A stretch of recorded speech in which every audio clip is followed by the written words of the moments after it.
boa tarde. O ano letivo nem terminou e as escolas já mandaram a lista de material escolar do ano que vem para quem já fez a matrícula. Mas é bom ficar de olho para conferir se não consta algum tipo de material que não pode ser exigido. No Jornal da Justiça de hoje, vamos tirar as dúvidas sobre lista de material escolar. Você vai ver também. O Conselho Nacional de Justiça decide que audiências de custódia durante a pandemia poderão ser realizadas por videoconferência. Ministro Ricardo Lewandowski, do Supremo Tribunal Federal, pede explicações ao Ministério Público Federal e à Procuradoria-Geral da República em razão de informações negadas à defesa do ex-presidente Lula. E ainda, na reportagem especial de hoje sobre o impacto da pandemia no nosso dia a dia, as reuniões virtuais com a adoção do home office. Essa modalidade se tornou essencial para que as empresas não parassem.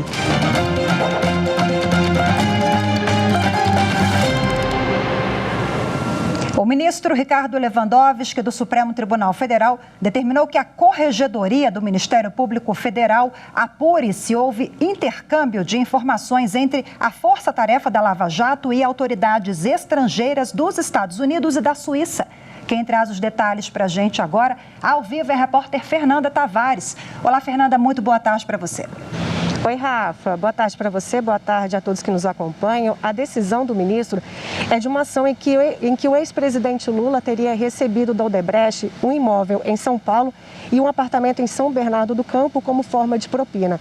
Nesse mesmo processo, Rafa, houve um acordo de leniência entre o Ministério Público Federal e algumas autoridades e instituições financeiras de fora do país. A defesa de Lula alega que não teve acesso a essas informações.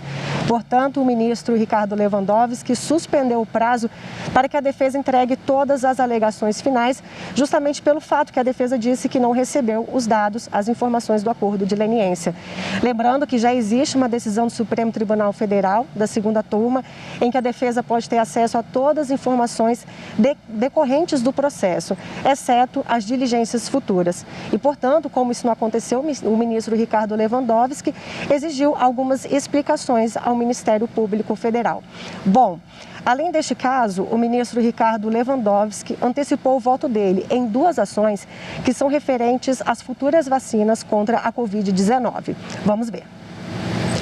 As duas ações foram apresentadas pelos partidos políticos Rede Sustentabilidade, PSOL, Cidadania, PT, PSB e PCdoB.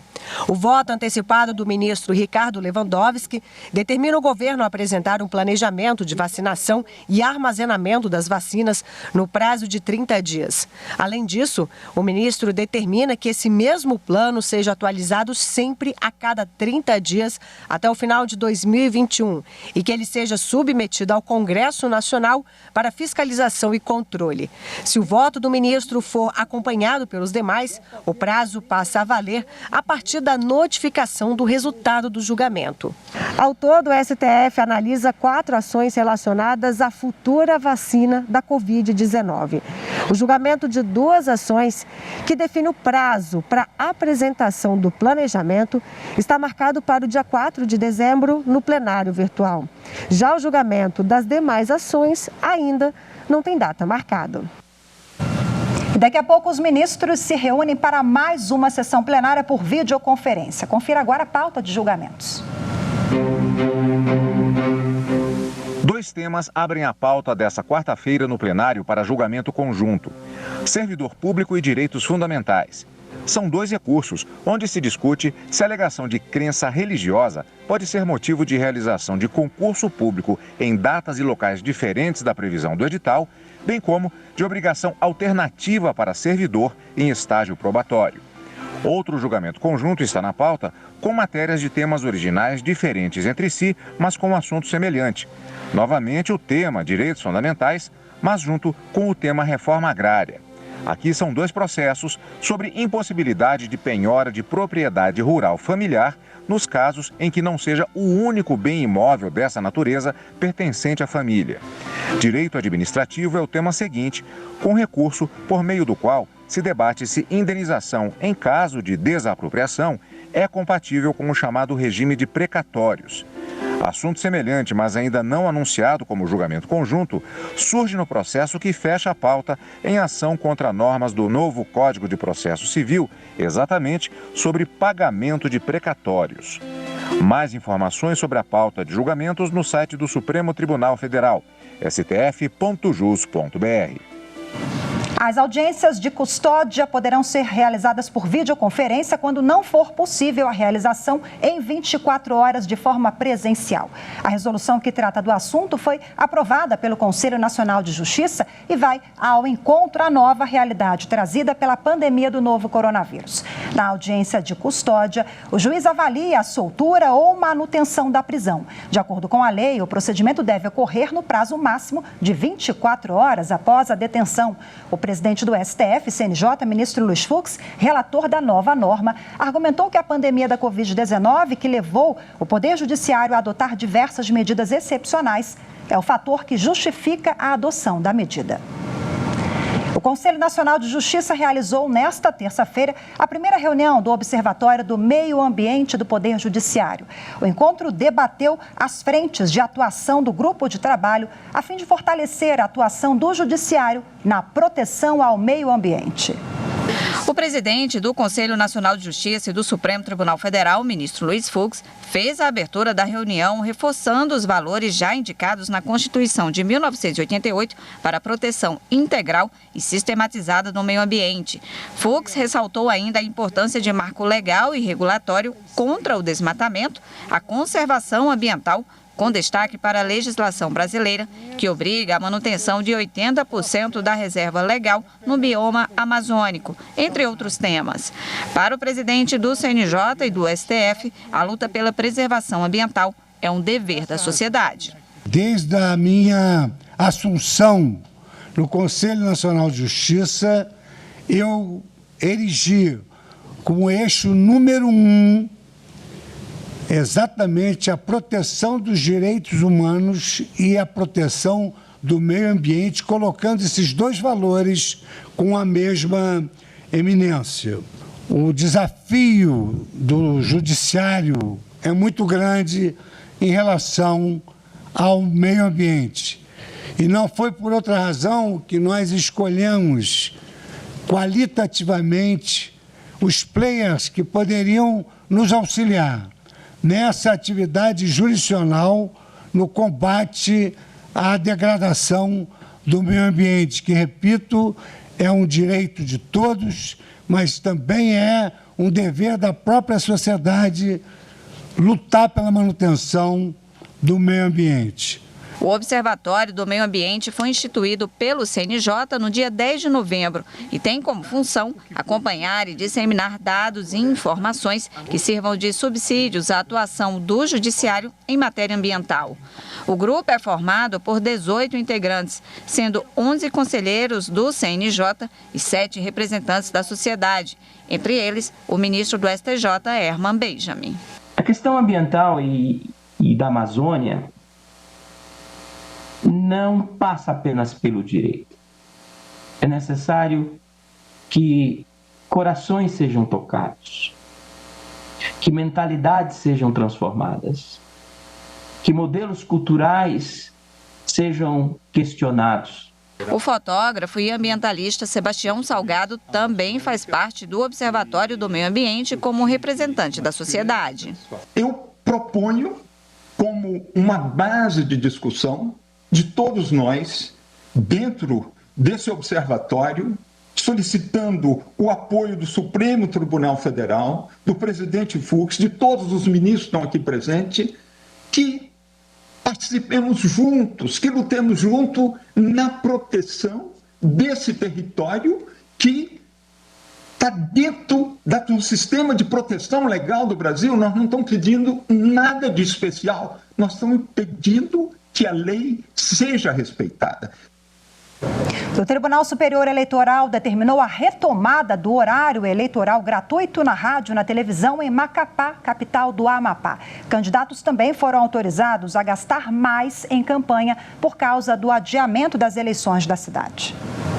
A votação em Macapá foi adiada para os dias 6 e 20 de dezembro, primeiro e segundo turno, por causa do problema no fornecimento de energia ao Amapá, que ocorre desde o início do mês. O TSE definiu as datas na sessão do dia 19, mas o Corregedor-Geral Eleitoral, o ministro Luiz Felipe Salomão, trouxe uma instrução para a votação do plenário sobre o horário eleitoral gratuito e também sobre um aumento no teto de gastos na cidade. Os ministros determinaram que a propaganda no rádio e na TV volte a ser transmitida imediatamente, além de autorizar um gasto maior para candidatos a prefeito e vereador. O plenário entendeu que o adiamento aumentou o período de campanha e, consequentemente, os valores gastos. A restrição ao horário eleitoral gratuito suprime dos candidatos e agremiações relevante meio de propaganda e compromete a livre circulação de ideias em período crítico da campanha, faltando apenas 2 semanas para as eleições. No caso específico, candidatos e legendas se encontram em situação na qual, de um lado, estão vinculados ao teto inicial de 50 dias de campanha, de 26/9 a 14/11, e de outro, passaram a ter na reta final da disputa o repentino acréscimo de mais 21 dias, 16/11 a 5/12. O acréscimo de dias repercute em inúmeras despesas, inclusive extraordinárias, como a contratação de geradores. Novo teto de gasto com a seguinte equação: limite da portaria 638 para Macapá, multiplicado pelo fator de 1,4, que representa o acréscimo de 21 dias, em aplicação analógica do artigo 18C, parágrafo único da Lei 9.504. A Escola Judiciária Eleitoral do Tribunal Superior Eleitoral promove hoje o webinário sobre inelegibilidade em ações de improbidade administrativa. A ideia é estimular debates voltados para as hipóteses de inelegibilidade que são previstas na Lei da Ficha Limpa. Será a partir das 5 horas da tarde e você pode participar pelo canal da Justiça Eleitoral no YouTube. Veja a seguir lista de material escolar, como identificar se algum item é abusivo. Esse é assunto para o próximo bloco. Fique com a gente.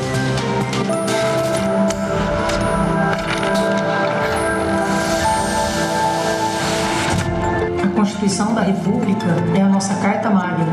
É a lei mais importante do sistema jurídico.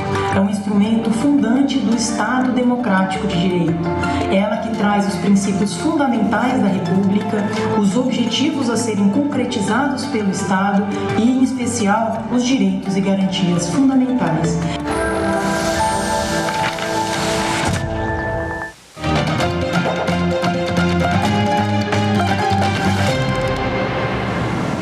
Mesmo no chamado novo normal, algumas coisas não mudam. Fim de ano é sempre a mesma coisa, é época de já pensar em material escolar. E como sempre, vale a pena pesquisar preço e observar muito bem a lista exigida pelas escolas. É bom sempre ficar de olho, por quê? Porque nem sempre o que é pedido é permitido por lei.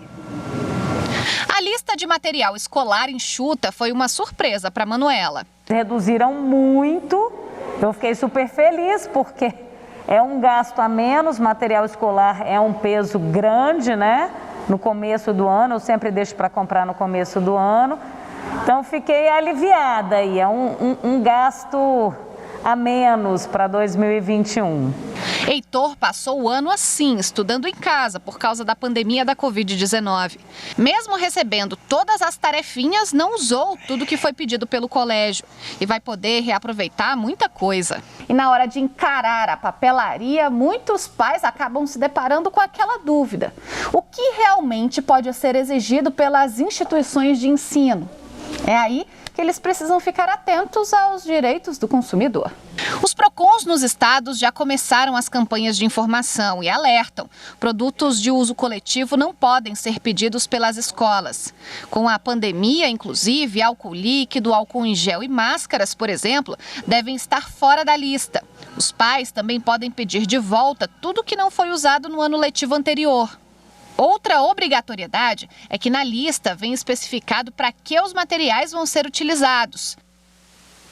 Bom, e para explicar para a gente o que pode, o que não pode pelas escolas, tirar as dúvidas a respeito dessa matéria, eu converso agora ao vivo com o advogado Benjamin Barros. Seja muito bem-vindo. Boa tarde, doutor Benjamin. Boa tarde, obrigado pelo convite, Rafaela. A Evne já adiantou algumas coisas na reportagem, eu quero pegar o gancho dela no que se refere à pandemia. Muita coisa mudou, né? Principalmente também nessa relação do consumidor com as escolas. E aí nós temos já novidades para o ano letivo de 2021, no que se refere à lista de material, o que pode, o que não pode.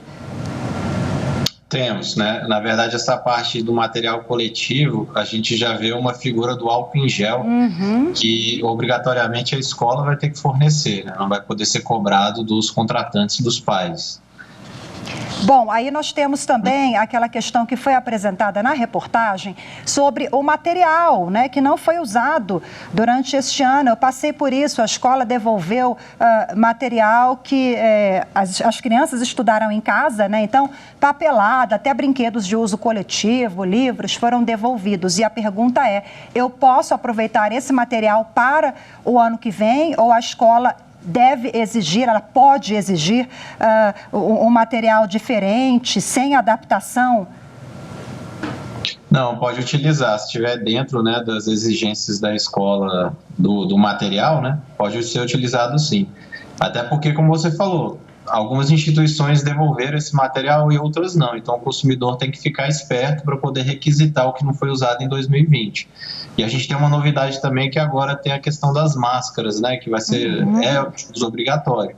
Mas é algo em caráter individual. Então, pode ser que na lista tenham máscaras, né? Para se comprar, mas desde que elas sejam destinadas ao estudante. Se for para esse uso coletivo de funcionários e outros colaboradores da escola, já não podem ser exigidos também nessa lista de material escolar, né? Eu citei essa possível exigência da escola na compra de novos materiais, porque tem muita coisa que já foi violada, né? Por exemplo, um papel com um envelope com determinado número aquela papelada que a criança usa. Um chamex, aquele papel usado para impressão, mas enfim, eu perdi o nome agora específico, mas tem muita coisa que já foi violada. A criança começou a usar em março, fevereiro, março, não usou tudo e a escola pode falar assim, olha, tem que comprar de novo. Aí tá errado, né? É uma prática abusiva mesmo, Rafaela, porque em tese, né, o produto, enfim, o material tem que ser adequado para fazer aquela didática com o estudante, né? Se é possível realizar essa didática sem nenhum prejuízo do produto, ele é viável, né, válido, não tem problema algum, mesmo que ele esteja violado, né? Não teria essa exigência legal, não. Benjamin, o que acontece muito também é a escola colocar lá na lista de material a identificação de uma sugestão de compra em algumas papelarias, né, em alguma empresa parceira. Eu sou obrigada a comprar nesta empresa para adquirir um desconto. Como fica essa relação? Se eu só encontro determinado material naquela papelaria, isso acontece muito. Às vezes você roda, só tem naquela empresa. Parece que é uma parceria, né, entre a escola e essa empresa. De forma alguma. Normalmente, sempre acaba se deparando com uma instituição ou outra que faça isso e aí configuraria uma prática abusiva, né, do CDC de venda casada. O consumidor tem que ter liberdade de procurar o mesmo produto, né, os livros ou materiais, quer que seja, em qualquer lugar do mercado, né, conforme forma de pagamento, preço. Existem casos que realmente só tem em um único lugar, mas nesses casos a escola é obrigada a previamente alertar os pais sobre isso, para que eles tenham esse direito de escolher, né, se vão matricular ou não o estudante, né, naquela instituição de ensino. Eu acho que agora esses grupos de WhatsApp, né, entre pais e mães de alunos, é uma ferramenta muito importante, acaba ajudando, né, nessa troca de informações, a busca por desconto. Mas isso é assunto para daqui a pouquinho, após o Jornal da Justiça, a gente vai desenvolver outras questões. Muito obrigada pela participação aqui no Jornal. Daqui a pouquinho voltamos no programa de entrevista. Muito obrigada, até já. Até daqui a pouco. Veja a seguir na reportagem da série sobre os impactos da pandemia no nosso dia a dia, as reuniões virtuais com a adoção do home office. Eu volto em instantes.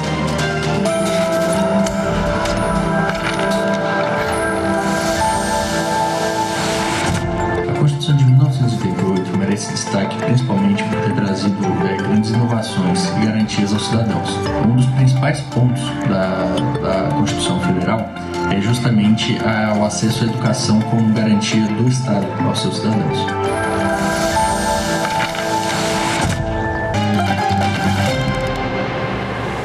No Rio de Janeiro, o Ministério Público Federal abriu inquérito para investigar o racismo institucional nas empresas de vigilância de todo o país. Além de bancos e supermercados, o MPF quer saber como a Polícia Federal, que é responsável por fiscalizar as empresas de segurança, tem atuado no assunto.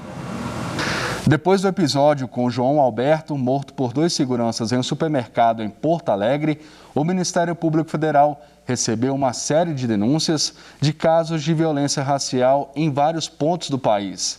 Entre eles, ocorrências parecidas em supermercados em São Paulo, no Rio de Janeiro e Alagoas. O MPF abriu um inquérito para investigar os casos e também como as empresas de segurança estão orientando os funcionários em relação ao racismo institucional. Além disso, pediu informações à Polícia Federal no Rio de Janeiro, responsável pela fiscalização desse tipo de atividade, sobre o número de empresas de vigilância em funcionamento no Estado, as formas de fiscalização e os requisitos exigidos para a formação dos agentes. O Ministério Público também convidou a Associação Brasileira de Supermercados, a Associação Brasileira de Shoppings e a Federação Brasileira de Bancos para discutir a adoção de medidas de prevenção à violência e à discriminação racial. A pandemia e a necessidade do distanciamento social provocaram uma série de mudanças em vários setores da nossa vida. O home office acabou se tornando o chamado novo normal para milhões de trabalhadores brasileiros. E com isso, as reuniões também tiveram que ser adaptadas. As videoconferências, elas surgiram como alternativa para esse período. Mas há uma forte tendência de serem mantidas pelas empresas. E é mais um motivo para que o profissional se prepare e se cerque de alguns cuidados antes de cada reunião virtual com os colegas de trabalho. Casa ou escritório? A pandemia fez esses 2 ambientes se fundirem. Essa professora conta que foi preciso se organizar bastante para que tudo desse certo. Para a gente trabalhar em casa, a gente precisa de um espaço mais tranquilo, para que a gente possa se concentrar, separar das atividades corriqueiras de casa. Então, eu preparei esse cantinho com muito amor, muita dedicação, para que eu possa me concentrar, fazer meu trabalho da melhor forma possível. E a gente vai aprimorando, colocando o nosso jeito, né? Com os equipamentos que a gente necessita, um computadorzinho aqui do lado, certo? As minhas anotações que eu preciso para não perder as datas. No Brasil, 8 milhões de pessoas, de acordo com o IBGE, seguem em sistema de teletrabalho. Se depender dos empregados, essa modalidade vai continuar. Uma pesquisa feita por uma consultoria de recursos humanos revelou que 86% dos profissionais entrevistados gostariam de trabalhar em casa mais vezes depois que a pandemia terminar. Para os funcionários, existe uma vantagem que é incalculável do tempo, né? Então, todo o tempo de deslocamento que ele tinha antes para se deslocar até a sua empresa, hoje ele não tem mais. Ele consegue utilizar isso para fazer uma atividade física, para fazer uma caminhada, para ficar com a família, para fazer uma atividade do lar. O trabalho remoto esvaziou escritórios e salas comerciais. Em São Paulo, uma pesquisa de uma empresa especializada em imóveis corporativos apontou que a taxa de imóveis disponíveis projetada para dezembro é de 20,9%, uma alta superior a 50% em 9 meses. Essa realidade se repete em outras cidades.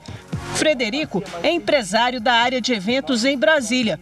Ele conta que fechou quase todo o espaço físico durante a pandemia e só ficou com uma pequena sala. Já a equipe, que há meses está em home office, será mantida nesse esquema de trabalho, mesmo depois que esse período passar. Com essa mudança de mercado e de cenário, não houve mais a necessidade ou não fazia mais sentido nós termos o nosso escritório físico. Então, nós devolvemos a imobiliária, o escritório, reformamos a sala, que nós já estávamos só nessa sala há 8 anos, e tomamos a decisão de não voltar mais com o espaço físico para o convívio das pessoas, dos colaboradores, até porque a pandemia não acabou. Mas o que fazer para se reunir à distância? O home office acabou popularizando a videoconferência e essa modalidade se tornou essencial para que as empresas não parassem. Uma das principais vantagens é a eliminação das barreiras físicas. É possível se comunicar com qualquer pessoa em qualquer lugar do mundo. Isso sem falar da economia com passagens e horas de deslocamento. Mas a facilidade da videoconferência requer alguns cuidados, como, por exemplo, adaptar o restante da família à nova realidade. Uma tarefa nem sempre fácil. Olha esse exemplo. Um comentarista da rede de televisão BBC no Reino Unido falava diretamente da casa dele quando os filhos pequenos invadiram a sala.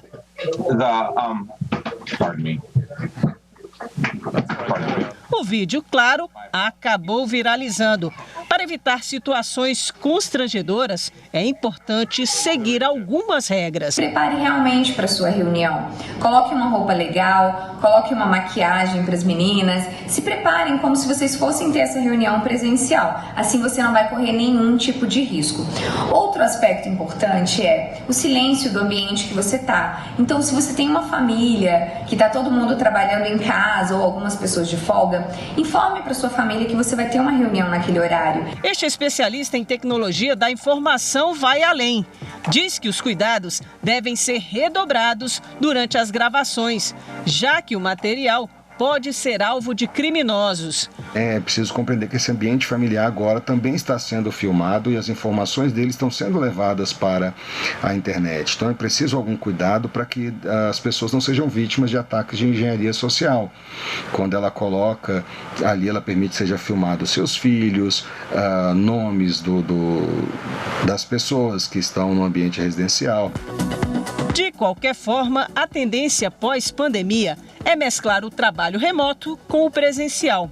Para as empresas que pretendem tornar os contratos de teletrabalho permanentes, a principal orientação é seguir o que diz a CLT. A CLT diz que isso tem que ser objeto de acordo entre as partes. Mas qual é a diretriz mais segura?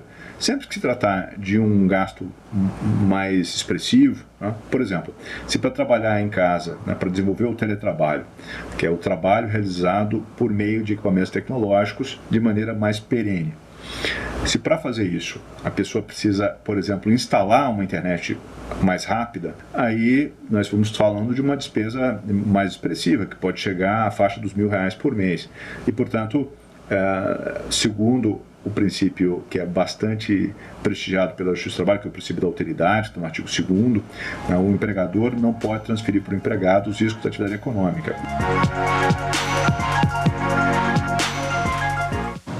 O Jornal da Justiça, primeira edição de hoje, fica por aqui. Eu volto em instantes com o JJ Entrevista. Te espero, hein? Até já.